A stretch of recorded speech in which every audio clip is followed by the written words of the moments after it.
আসসালামু আলাইকুম ইমরান। তো অনেকদিন পর আপনাদের সাথে আসলাম কথা বলার জন্য।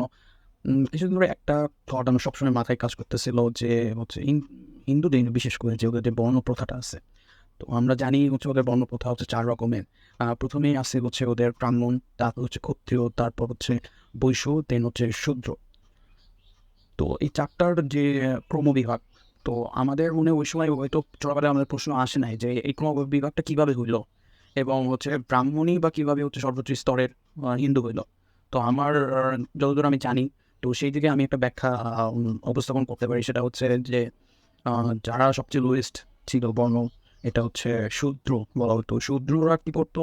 শূদ্ররা হচ্ছে একদম শ্রমিক এবং দিন আনি দিন খাই টাইপের মানুষ ছিল। ওরা দিনমজুর টাইপের মানুষ ছিল। আর তার উপরে যেটা আছে হচ্ছে বৈশ্য। বৈশ্যরা মেইনলি হচ্ছে কারবারি ছিল, মহাজন, ব্যবসা করত। তো ওদের ব্যবসা করে ওদের জীবন চলত। তার উপরে ছিল ক্ষত্রিয়। ক্ষত্রিয়রা ছিল হচ্ছে উম যোদ্ধা। যারা যুদ্ধ করত, দেখা যেত যে যুদ্ধেই মানে ম্যাক্সিমাম মানুষ মারা যেত। আর তার উপরে ছিল ব্রাহ্মণ এবং ব্রাহ্মণরা কি এমন করতো আ যার জন্য হচ্ছে ব্রাহ্মণদের স্থান হচ্ছে সবার উপরে চলে আসলো। আ তো এটা আমি যখন চিন্তা করতে শুরু করলাম তখন আমার মাথায় আসছে ব্রাহ্মণরা কি আসলে কি করতো এবং যার জন্য ওদের স্থান সবার উপরে চলে আসলো।